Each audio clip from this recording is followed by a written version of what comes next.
From the dawn of antiquity, long before monarchs erected their thrones or empires etched their legacy into the sands of time, there were entities of such immensity and mystery that their shadows fell across entire eras. These were creatures residing on the thin veil, separating the seen from the unseen, where the natural world grazes against the supernatural.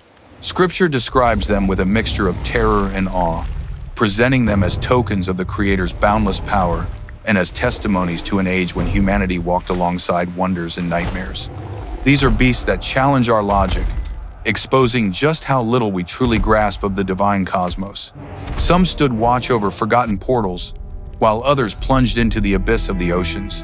There were also those that manifested only in prophetic fugues, rising from the soil or breaching the waters to proclaim judgment, glory, and enigma.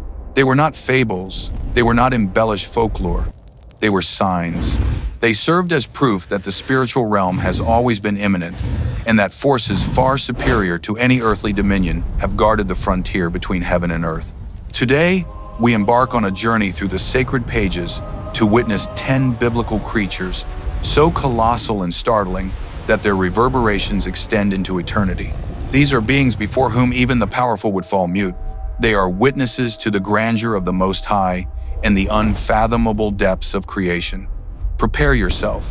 What you are about to witness is not myth, but memory fragments of a world that once shuddered beneath the tread of giants, the wings of angels, and the roar of impossible beasts. 1. The unconquerable behemoth. 1. The behemoth. In territories untouched by human recollection, where silent valleys still hold the atmosphere of the primal days, resides a creature whose very anatomy defies understanding. The behemoth. It is not simply large, it is monumental, as though the earth itself molded its flesh to showcase raw, unbridled strength. Its spine ascends like a living mountain, while its hide thick and ancient resembles bronze, weathered by the ages. Beneath this exterior, muscles ripple like heavy rivers of molten rock. Scripture declares, "See now, his strength is in his hips, and his power is in his stomach muscles." Job 40-16. With every stride, the terrain quakes and dust billows. Creation itself appears to bow in its presence. Yet, it is the tail that commands the utmost awe. This is no simple appendage, but a living trunk so massive that the Bible likens it to a mighty cedar tree in its prime. He moves his tail like a cedar. Job 40-17. Its legs stand as pillars, its tendons are like interwoven roots, and its skeletal structure is described as tubes of bronze and bars of iron. His bones are like beams of bronze, his ribs like bars of iron. Job 40-18. Its small eyes smolder like golden embers, possessing the calm of a being that knows exactly what it is. When it exhales, hot vapor drifts across the river. When it drinks, the water level rises to its chest, retreating from the sheer mass of its existence. The behemoth does not hide. It knows no fear. It has no need to attack. It simply is, and that fact alone demands reverence. It stands as a living reminder that even the highest peaks are insignificant before the Creator's power. 2. The beast from the abyss. 2. The first beast. From the ocean's darkest trenches, where sunlight has never penetrated and ancient reverberations pulse like memories older than the universe, something began to rise. First came a tremor, followed by a shadow expanding beneath the surface. The ocean appeared to fight its arrival, yet simultaneously submitted to it. Then, shattering the waves like a living monolith, the first beast erupted into the world of men. John writes, "I saw a beast rising up out of the sea, having 7 heads and 10 horns, and on his horns 10 crowns, and on his heads a blasphemous name." Revelation 13-1. Its physique was alien to the natural order. It was a chaotic amalgamation of forms that no human mind could conceive. It possessed a torso agile as a leopard's, its skin shifting hues in the dim light of the deep. Underneath, muscles flowed like taut currents. Its feet were heavy and brutal like a bear's, crushing submerged boulders effortlessly, sending shockwaves through the depths with every step. However, when it raised its eyes, the true horror was unveiled. 7 heads sat aligned like living crowns, each exhibiting a unique personality. One was ancient, fissured by time, with eyes glowing like eternal coals. Another was youthful and feral, with bared fangs and black ichor dripping down. Yet another featured smooth, dark, serpentine skin with pupils as thin as razors. Each head respired with a different rhythm, as if separate creatures were incarcerated within one colossal frame. All bore names of blasphemy carved into their flesh, like radiant wounds. Above them towered 10 horns, long and asymmetrical, each topped with diadems that reflected no light. These were crowns of living metal, pulsating and respiring as if they held their own will. And then there was the mouth, and his mouth was like the mouth of a lion, Revelation 13:2. The central jaw unhinged, exposing fangs the size of iron stakes. Its roar did not just echo, it pierced through flesh, blood, and soul. It sounded like 1,000 caverns collapsing in unison. Its breath was scorching and dense, laden with storm and blood. Droplets of saliva plummeted into the sea, searing the water like living acid. Biologically, nothing about this creature should have functioned, yet it did. It moved with exactitude, almost royally, like a sovereign, fully cognizant of its absolute dominion. Water cascaded off its flanks as if the ocean itself wept at its birth. The first beast was not just seen, it was felt. The atmosphere around it warped, the waves prostrated before it, and the winds changed course like servants attending an ancient monarch. Thus it surfaced, a living embodiment of the rebellion coursing through human empires, a monstrous symbol of the power that will one day seek to govern all nations. An impossible anatomy sustaining 7 consciousnesses, 10 horns, 10 crowns, a lion's maw, and a power that no human language can describe without trembling. 3. The deceptive lamb dragon. 3. The second beast. The earth fell silent upon its arrival. There was no earthquake, no fire, no spectacular omen. The second beast revealed itself with terrifying discretion, and in that very subtlety lay its true danger. It did not ascend with violence like the beast of the sea. Instead, it emerged from the soil as though it had always been lurking there, hidden, biding its time. Its physique was tall and slender, mimicking the form of a lamb. Its skin emitted a soft, almost ethereal luminescence, reminiscent of radiant wool. From afar, it appeared gentle, perhaps even holy, but a closer inspection betrayed the fraud. Its movements were too fluid, too calculated, as if it were pantomiming nature without truly being part of it. 2 horns graced its head, small, curved, and seemingly benign. They resembled ivory, yet they pulsed like living tissue. Within their fine fissures, a golden light leaked out, beautiful, yet unnerving, hinting at what lay beneath the meek facade.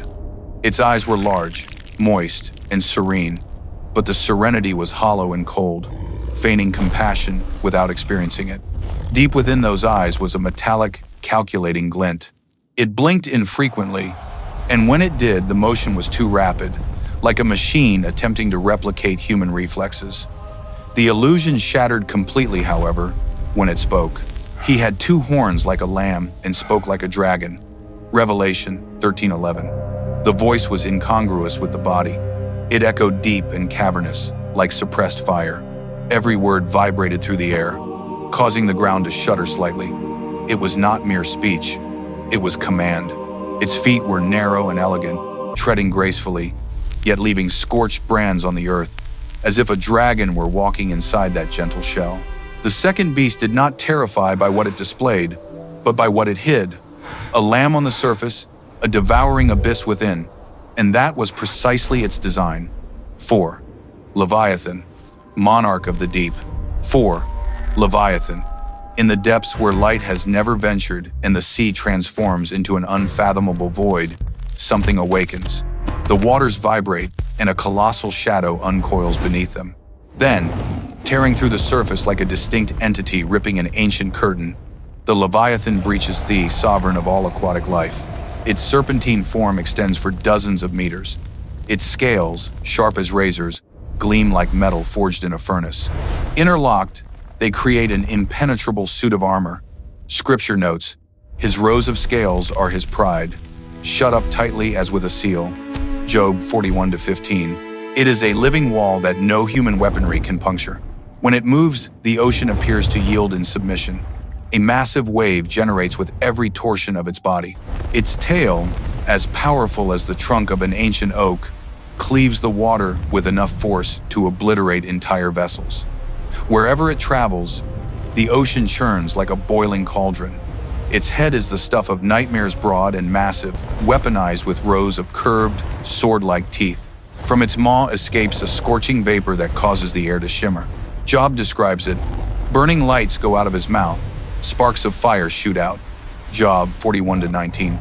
Its eyes shine like live coals, cutting through the blackness of the deep. There is no emotion in its stare, only the frigid awareness of an apex predator, the king of a domain where humanity has no place. Smoke billows from its nostrils as if from a volcanic peak. Its breathing echoes like thunder underwater, sowing panic among all marine life. When it roars, the sea rears up in towering walls that crash down with devastating impact. The Leviathan does not hide, it reigns. No man hunts it, no man subdues it. The word declares, "On earth there is nothing like him." Job 41-33. The wake it leaves is a white scar across the ocean. Some ancients believed its movements twisted its body like intertwined serpents, recalling the multi-headed monsters of the Psalms. Above all, it is a symbol of personification of chaos, of primordial energy, of the abyss prior to creation. When it rises, the world feels insignificant, for in its presence, man realizes the ocean is not just water. It is the lair of creatures that only God can confront. 5. The Infernal Locust Legion. 5. The Locusts of the Apocalypse. The sky turned black as if the light itself had been ripped away. A dense smoke billowed from the open bottomless pit, blotting out the sun and plunging the earth into a twilight state. Yet, the horror lay not in the smoke, but in what materialized from it. Emerging were creatures that had never walked among men, the dreadful locusts of the apocalypse. They marched like a living army, but bore no resemblance to ordinary insects. Their bodies were akin to horses armored for war, strong, elevated, and encased in chitin plates that shone like iron armor in the gloom. The shape of the locust was like horses prepared for battle. Revelation 9-7. Upon their heads sat objects resembling gold, crowns not metallic, but organic and pulsating, appearing as marks of a cruel authority granted for judgment. Their faces possessed human features, with large, intelligent eyes that observed with cold precision. Their expressions held no rage, only purpose. This uncanny trace of humanity made them even more disturbing, like a dark parody of the Creator's design. Beneath these faces, however, lay a beastly mandible with sharp teeth that hummed like a restrained predator. They had hair like women's hair. Revelation 9-8. Long, dark strands rippled atop their heads, lending them a spectral, almost warrior-like aesthetic. Their teeth were like those of lions, curved instruments of cutting. Their chests were shielded by breastplates resembling iron, and the noise of their ranks echoed like metal in combat. Their wings beat with a power that shook the atmosphere. The sound was like the thunder of many chariots charging into battle, but it was the tail that confirmed their mission. Long and jointed, ending in a scorpion's stinger, it glistened like venomous glass. They had tails like scorpions, and there were stings in their tails. Revelation 9:10. They dove from the heavens like living missiles, striking their victims with agony so intense that men begged for death, but death would not come. These were not locusts of this world. They were entities of the abyss, messengers of torment, sculpted to remind humanity that under divine judgment, even the smallest creature can become more terrifying than entire armies. 6. The Throne Guardians. 6. The Cherubim. When Ezekiel raised his eyes, he did not witness the gentle or infantile figures of art. What materialized was a vision of glory and terror, beings so potent that the very air seemed to vibrate before them. The cherubim defied human imagination. They possessed a form similar to humans but on a grand scale, their skin glowing like superheated metal, shifting between hues of gold, bronze, and liquid fire. Storms of light pulsed around them, as if they channeled the energy of the cosmos itself. 4 faces looked in 4 directions: man, lion, ox, and eagle. Each face revealed intelligence, strength, service, and sovereign synthesis impossible to grasp without bowing in reverence. 4 wings extended from their bodies. 2 covered their bodies in humility. The other 2 vibrated with the roar of rushing waters. When they flapped, they did not generate wind. They generated impact, as though the heavens themselves were responding. Their legs were straight and firm, terminating in gleaming hooves like polished bronze. When they made contact with the ground, sparks flew like crushed embers. Beneath their wings, human hands moved, poised to execute the will of the Most High. The bodies of the cherubim were swathed in an almost electric radiance. They did not walk. They glided, moving in any direction without turning their faces, advancing like a sentient storm. Wherever they passed, the atmosphere altered. The air grew heavy, and the silence became sacred. These were not soft angels. They were the guardians of the throne. They were creatures forged to protect the holy with a power that causes kingdoms to tremble. 7. The ancient titans. 7. The giants. They strode across the earth like colossal shadows from a forgotten epoch. Wherever their feet landed, the ground gave way. Wherever their voices boomed, mountains replied like distant thunder. These were the giants, the Nephilim, Anakim, Rephaim, and Emim. They were remnants of an age when humanity appeared diminutive in their presence. Their height exceeded all human standards. Some stood 3 meters tall, others far higher. The ancients recounted, "We saw the giants there, and we were like grasshoppers in our own sight." Numbers 13:33. This was no metaphor. Seasoned warriors felt insignificant before such titans. Their bodies were living fortresses, chests as broad as walls, shoulders as wide as hewn stone blocks, and muscles braided like deep tree roots. Every breath was a hot exhalation of earth and warfare. Some possessed bronze-toned skin marked by ancient scars. Others were pale as marble, reflecting light like a cold blade. Yet all shared the same ferocious brilliance in their primal instinct that never dimmed. King Og of the Rephaim owned a bedstead 9 cubits long, Deuteronomy 3:11, over 4 meters in length. Visualize his physique. A thick neck, a massive jaw, teeth like small fangs, and hands capable of pulverizing stone. Goliath mirrored this same brutality. His armor weighed more than many men could lift, and his mere presence could unravel entire armies. When the giants charged, they kicked up storms of dust. Their weapons were tree trunks, iron beams, and spears impossible for human hands to hoist. Still, there was intelligence in their faces' strategy, awareness, and an ancient echo of authority. They were the living memory of a time when the earth was populated by beings beyond human logic, titans who carried in their bodies the resonance of chaos before order. 8. The primordial serpents. 8. The dragons. Among all the creatures detailed in Scripture, few incite such profound dread as the dragon symbols of primordial chaos, raw force, and the darkest corners of creation. Unlike modern mythological interpretations, biblical dragons appear as monsters whose geometry defies reason, standing on the very threshold of divine judgment. Their forms were long and serpentine, winding like rivers carving through deserts. Their scales shimmered like freshly forged metal, interlocking like impenetrable mail. As they moved, their bodies undulated with an unsettling harmony. Each motion conveyed the sense that the entire creature was a single, living muscle, primed for destruction. The head featured curved horns protruding like sharpened blades. Their eyes burned like embers red and intense, scrutinizing the world with silent contempt, as if they could see past flesh and bone. Their mouths, filled with jagged teeth, exhaled hot vapor that rose like smoke from a furnace. Some accounts speak of dragons whose nostrils emitted constant smoke, like wandering volcanoes. Others describe stiff manes running down their spines or short, thick wings resembling the fins of ancient marine monsters. Their claws were immense and curved, capable of rending stone cliffs and toppling ancient trees as though they were twigs. Scripture declares, "In that day, the Lord with his severe sword, great and strong, will punish Leviathan the fleeing serpent, Leviathan that twisted serpent, and he will slay the reptile that is in the sea." Isaiah 27:1. When a dragon rose, its shadow blanketed the land like sudden night. When it struck with its tail, the earth split open as if the world were cracking from the inside. Every segment of its body pulsed with untamed force, a living remnant of eras predating the established order. Biblical dragons are not merely monsters. They are signs chose of the power residing in the deep, reminders that not all creatures bow to the will of man. 9. Daniel's prophetic nightmares.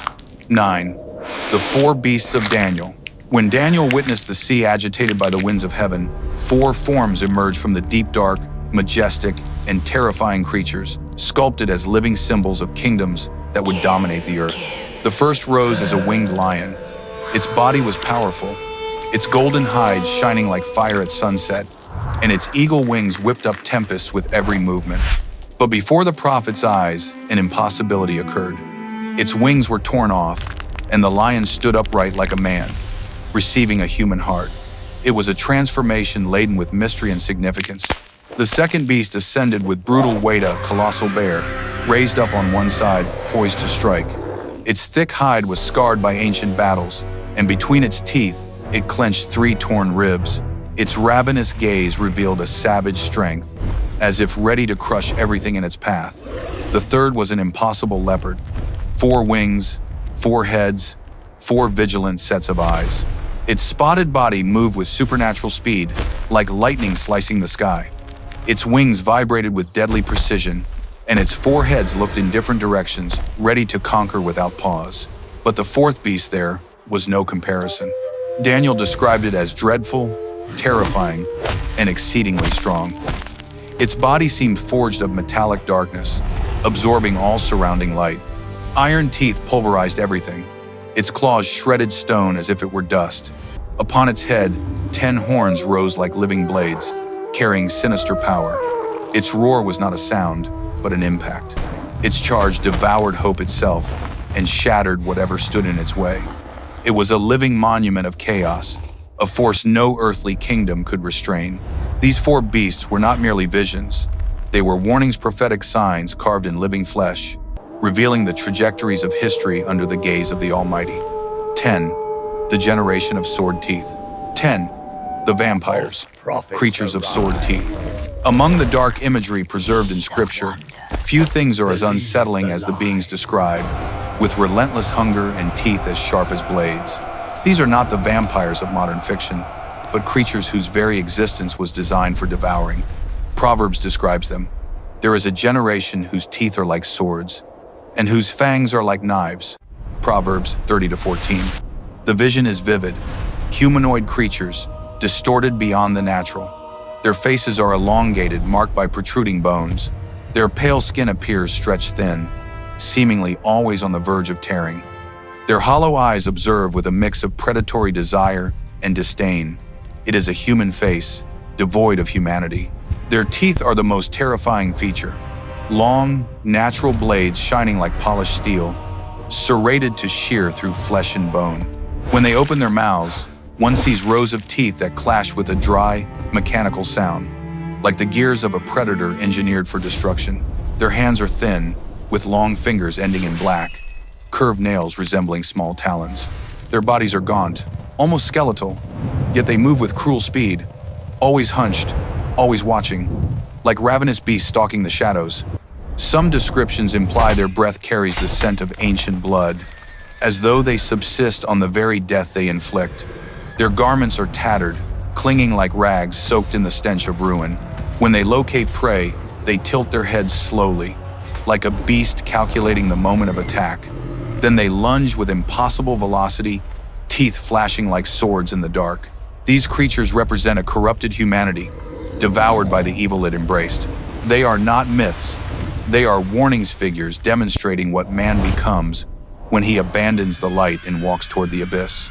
Conclusion. Thus, amidst ancient monsters, titans, and beings beyond human comprehension, we perceive that every form revealed in Scripture bears a purpose, to remind us of the greatness of the Creator and the fragility of man. None of this is myth. They are signposts left in history so that we never forget the visible world is merely a fragment of creation. As long as there are eyes to see and ears to hear, these stories will continue to echo through the ages, proclaiming that nothing is impossible for the Most High. See you soon.